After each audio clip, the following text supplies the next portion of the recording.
എന്താണ് ആ വചനം? കമലാതു ജോതു മുഖം കുമതം നിയരാതുലതേലതേലതനോ സുമുഖം സുലഭം സുഹൃതം സുലഭം സുമുഖഞ്ച സുതായരമോകസരം. അതൊരു ക്ഷേത്രത്തിന്റെ മുന്നിൽ നിന്നും ഉയർന്നു കേൾക്കുമ്പോൾ ആ ക്ഷേത്രത്തിലേക്ക് പൂജക്ക് പോകുന്ന ഹിന്ദുവിനെ മതത്തിന്റെ പേരിലോ രാഷ്ട്രത്തിന്റെ പേരിലോ രാഷ്ട്രീയത്തിന്റെ പേരിലോ വർഗത്തിന്റെ പേരിലോ വർണ്ണത്തിന്റെ പേരിലോ ദേശത്തിന്റെ പേരിലോ ഭാഷയുടെ പേരിലോ ഒരു മുസൽമാന്റെ കഴുത്തിൽ വെത്തിക്കുവാൻ വാസ്തവത്തിൽ ഒരു ഹിന്ദുവിനെ സംബന്ധിച്ചിടത്തോളം കഴിയില്ല. കാരണം ആ ഹിന്ദുവിന്റെ ഭഗവത്ഗീതയിലും അതുപോലെ തന്നെ അവിടുത്തെ പുരാണ ഗ്രന്ഥങ്ങളിലും പഠിപ്പിക്കുന്നത് അതല്ല. അവരും പഠിപ്പിക്കുന്നത് സനാതന ധർമ്മത്തിന്റെ ശാന്തി മന്ത്രമാണ്.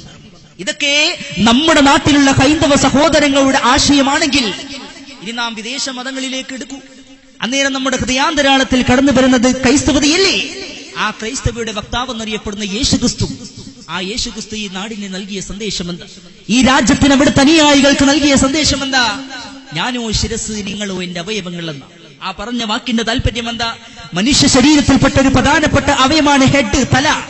ആ തലയ്ക്ക് എന്തെങ്കിലും കേടുപാട് സംഭവിച്ചാൽ മറ്റുള്ള അവയവങ്ങളും ക്ഷീണിച്ചു പോകുന്നത് പോലെ മാനവ, നിനക്കൊരു അപകടം സംഭവിച്ചാൽ അവിടെ മതം നോക്കാതെ, രാഷ്ട്രം നോക്കാതെ, ശാഖാപരമായ അഭിപ്രായ ഭിന്നതകൾ നോക്കാതെ ആ മനുഷ്യന്റെ ദുഃഖത്തിൽ പങ്കാളിയാവണമെന്നാണ് യേശുക്രിസ്തു പഠിപ്പിച്ചത്.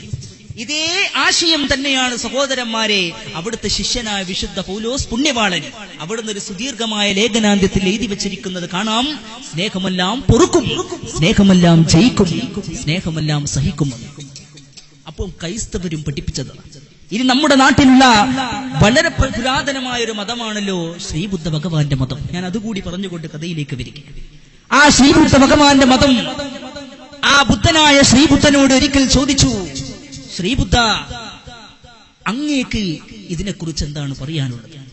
അങ്ങേക്ക് സൗഹാർദ്ദത്തെക്കുറിച്ച് എന്താണ് പറയാനുള്ളതെന്ന് ചോദിച്ചപ്പോൾ ശ്രീബുദ്ധ ഭഗവാൻ പറഞ്ഞൊരു മറുപടിയുണ്ട്. എന്താണ് അദ്ദേഹം പറഞ്ഞത്? ബുദ്ധൻ ശരണം ഗച്ഛാമി, സംഘം ശരണം ഗച്ഛാമി, ധർമ്മം ശരണം ഗച്ഛാമി എന്ന. ബുദ്ധനാണ് രക്ഷ, സംഘമാണ് രക്ഷ, ധർമ്മമാണ് രക്ഷ എന്ന. അവിടെയും ശാന്തിയുടെ സന്ദേശം, അവിടെയും സമാധാനത്തിന്റെ ആഹ്വാനമാണ്. അപ്പൊ സ്വാഭാവികമായിട്ടും എന്റെ മൊഗ്രാനുള്ള, എന്റെ നാങ്കിക്കടപ്പുറത്തുള്ള യുവാക്കൾ ചിന്തിക്കും, ദാരിമി, പരിശുദ്ധ ഇസ്ലാം മാനവനെ മാനവികത പഠിപ്പിച്ചിട്ടില്ലേ? പരിശുദ്ധ ഇസ്ലാം മാനവനെ സൗഹാർദ്ദത പഠിപ്പിച്ചിട്ടില്ലേ? പരിശുദ്ധ ഇസ്ലാം മാനവൻ ഐക്യം പഠിപ്പിച്ചിട്ടില്ലേ എന്ന് ചോദിക്കുമ്പോൾ നമുക്ക് പറയാനുള്ള മറുപടി, പരിശുദ്ധ ഇസ്ലാം മാനവനെ മാനവികത പഠിപ്പിച്ചതുപോലെ, പരിശുദ്ധ ഇസ്ലാം മാനവൻ ഐക്യം പഠിപ്പിച്ചതുപോലെ ലോകത്തൊരു മതവും പഠിപ്പിച്ചു കാണൂല സഹോദരന്മാരെ. നിങ്ങൾ പരിശുദ്ധ ഖുർആൻ എന്നെടുക്കൂ. അന്നേരം നമുക്ക് കാണാം, അഊദു ബില്ലാഹി മിനശ് ശൈത്വാനിർ റജീം, ബിസ്മില്ലാഹിർ റഹ്മാനിർ റഹീം. എന്നിട്ട് വിശുദ്ധ ഖുർആനിലൂടെ അല്ലാഹു പറയുകയാണ്, യാ അയ്യുഹന്നാസ്,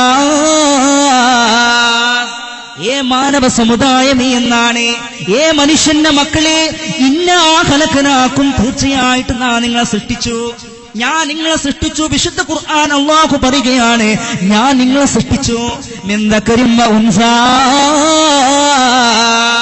ഒരു ആണിൽ നിന്നും ഒരു പെണ്ണിൽ നിന്നുമാണത്രേ. എന്തിനാണ് എന്നെയും നിങ്ങളെയും ഒരു ആണിൽ നിന്നും ഒരു പെണ്ണിൽ നിന്നും സൃഷ്ടിച്ചതെന്നറിയുമോ? എന്നിട്ട് വിശുദ്ധ ഖുർആൻ തന്നെ പറയുകയാണ്, വജഅൽനാകും ശുഊബാ, എന്നിട്ട് നാം നിങ്ങളെ വിവിധ ഗോത്രക്കാരാക്കി, വിവിധ രാജ്യക്കാരാക്കി, വിവിധ സ്റ്റേറ്റുകാരാക്കി, വിവിധ ജില്ലക്കാരാക്കി മാറ്റിയത് എന്തിനാണ്?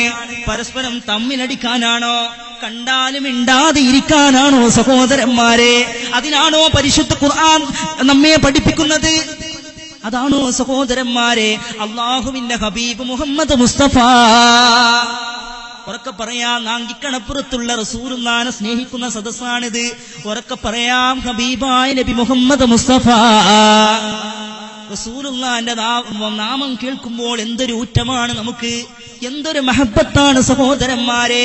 ആ പരിശുദ്ധ തിരുമേനി ചക്രവർത്തി പറയുകയാണ്, അള്ളാഹുവിന്റെ റസൂലിന്റെ ഈ അധ്യാപനം നമ്മളെ പഠിപ്പിക്കുന്നു. നോക്കൂ, വജഅൽനാകും ശുഊബ, എന്നിട്ട് നാം നിങ്ങളെ വിവിധ മാത്രക്കാരാക്കി, വിവിധ രാജ്യക്കാരാക്കി, വിവിധ സ്റ്റേറ്റുകാരാക്കി മാറ്റിയത് എന്തിനാണ് സഹോദരന്മാരെ? തമ്മിലടിക്കാനാണോ? വിദേശം പ്രകടിപ്പിക്കാനാണോ? കണ്ടാൽ മിണ്ടാതെ ഇരിക്കാനാണോ? വിനീതനാകുന്ന ദാരിമി അബ്ദുസ്സമദ് കൊളത്തറ, കോഴിക്കോട് കൊളത്തറ സ്വദേശിയായത്.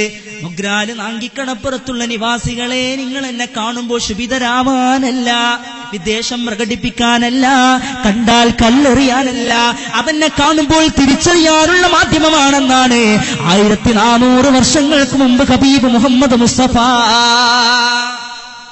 അതിനു വേണ്ടിയിട്ടാണ് പരസ്പരം തിരിച്ചറിയാൻ.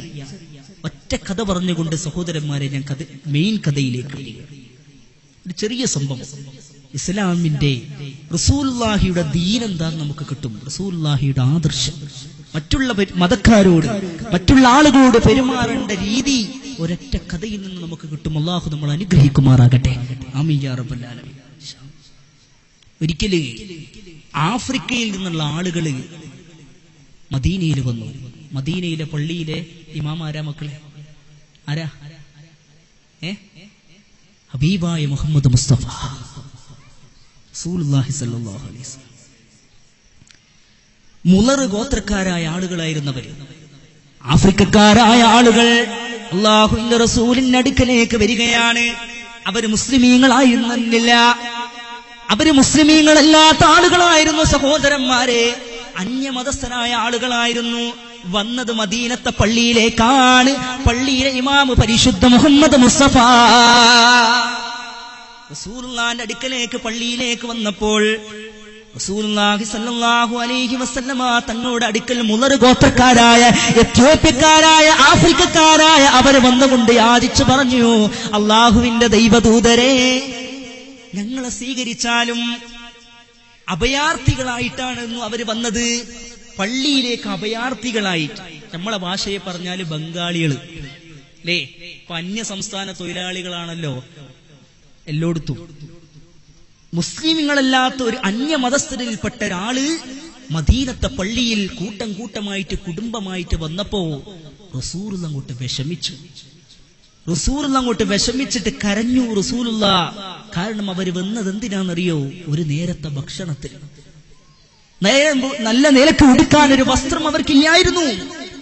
അത് കണ്ട് വിഷമിച്ച റസൂലുള്ള ഉടൻ തന്നെ മിമ്പറിൽ കയറിയിട്ട് തന്റെ അനുയായികളെ മുഴുവൻ വിളിച്ചു വരുത്തിക്കൊണ്ട് പറഞ്ഞു, യാ അയ്യുഹന്നാസ്, പ്രിയപ്പെട്ട സഹാബത്തെ, നിങ്ങൾ എല്ലാവരും നിങ്ങളുടെ വീട്ടിൽ ചെന്നുകൊണ്ട് നിങ്ങളുടെ വീട്ടിലുള്ള ഭക്ഷണവും വസ്ത്രവും ഒക്കെ എടുത്ത് നിങ്ങൾ കൊണ്ടുവരുവീൻ എന്നും പറഞ്ഞപ്പോൾ സഹാബത്ത് വീട്ടിലേക്ക് ഓടി ചെന്നുകൊണ്ട് അവരുടെ വീട്ടിലുള്ള മുഴുവൻ വസ്ത്രങ്ങളും ഭക്ഷണങ്ങളൊക്കെ കൊണ്ടുവന്നിട്ട് അള്ളാഹുവിന്റെ റസൂലിന്റെ മദീനത്തെ പള്ളിയിൽ അങ്ങോട്ട് കൊണ്ടുവച്ചപ്പം റസൂൽ ജാബിർ റളിയല്ലാഹു അൻഹു പറയാണ്, റസൂലുള്ളാഹിയുടെ മുഖം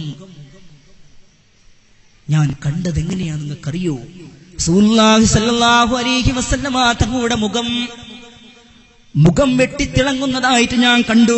14-ാം രാവിന്റെ ചന്ദ്രനെ പോലെ ആ മുഖം പ്രകാശിക്കുന്നതായിട്ട് ഞാൻ കണ്ടു എന്ന് ജാബിർ റളിയല്ലാഹു അൻഹു അവിടെ വെച്ചുകൊണ്ട് പറയുകയാണ്. റസൂലുള്ളാഹി സ്വല്ലല്ലാഹു അലൈഹി വസല്ലമ തങ്ങൾ ആ വെള്ളവും ആ ഭക്ഷണവും ഒക്കെ എടുത്തിട്ട് ഈ അന്യമതസ്ഥരായ മുളർ ഗോത്രക്കാരിൽപ്പെട്ട ആളുകളെ സ്വീകരിച്ചിരുത്തി പള്ളിയില്, പുറത്തല്ല. നമ്മളാണെങ്കിൽ എന്താ ചെയ്യുക? അപ്പൊ തന്നെ പോലീസ് സ്റ്റേഷനിലേക്ക് വിളിക്കും, ഇങ്ങനെ പള്ളിയിൽ കുറച്ച് ആൾക്കാർ വന്നിട്ടുണ്ട്, ഇവിടുന്ന് വേഗം കൊണ്ടുപോകണമെന്ന്. പക്ഷേ മദീനത്തെ പള്ളിയിലെ ഇമാം മുഹമ്മദ് മുസ്തഫ, പള്ളി എന്ന് പറയപ്പെടുമ്പോൾ വെറും നിസ്കരിക്കാനും അതുപോലെ തന്നെ ആരാധന കർമ്മങ്ങൾക്കും മാത്രം വേണ്ടിയിട്ടല്ല റസൂലുള്ള പഠിപ്പിച്ചത്. പള്ളി നമ്മുടെ വീടായി മാറണം. പള്ളി നമ്മുടെ പരിഹാരങ്ങൾക്കും തർക്കങ്ങൾക്കും പ്രശ്നങ്ങൾക്കും നേരുന്ന പ്രശ്നങ്ങൾക്കും പരിഹാരമുള്ള വേദിയായിട്ട് പള്ളി നമുക്ക് മാറണം. എല്ലാവർക്കും ആശ്രയിക്കുന്നവന്റെ ആശ്രയ കേന്ദ്രമായിട്ട് മാറണം. ചെന്നൈ ഇവിടെ അടുത്താണോ? ചെന്നൈ, തമിഴ്നാട്ടിലെ ചെന്നൈയിൽ വെള്ളപ്പൊക്കം ഉണ്ടായി. അന്യമതസ്ഥരിൽപ്പെട്ട ആളുകളൊക്കെ അഭയാർത്ഥികളായിട്ടുണ്ടായിരുന്ന അവര് കയറി താമസിച്ചിരുന്നത് അവിടുത്തെ പള്ളിയിലായിരുന്നു. അന്യമതസ്ഥര് ഇത് നമ്മൾ പഠിക്കണം. കാരണം ഈ ഒരു ആശയം പഠിപ്പിച്ചത് പരിശുദ്ധ മുഹമ്മദ് മുസ്തഫ. എന്നിട്ട് ഇസ്ലാമിനെ പറ്റിയൊക്കെ റസൂലുള്ള അവർക്ക് പറഞ്ഞു കൊടുത്തു. അവരൊക്കെ മുസ്ലിമീങ്ങളായി. പക്ഷേ ഫസ്റ്റ് ചെയ്തത് ആദ്യം തന്നെ നേരെ നിങ്ങൾ സുന്നത്ത് കഴിച്ചോളി എന്ന് പറഞ്ഞുകൊണ്ട് പറഞ്ഞേക്കലല്ല അല്ലേ? ഫസ്റ്റ് ചെയ്യുമ്പോൾ മുസ്ലിം ആവാൻ തന്നെ നിങ്ങൾ സുന്നത്ത് കല്യാണം കഴിച്ചോളി എന്ന് പറഞ്ഞുകൊണ്ട് കൊണ്ടുപോകല്ല ചെയ്തത്. ഫസ്റ്റ് ചെയ്തത് അവർക്ക് വിശക്കുമ്പം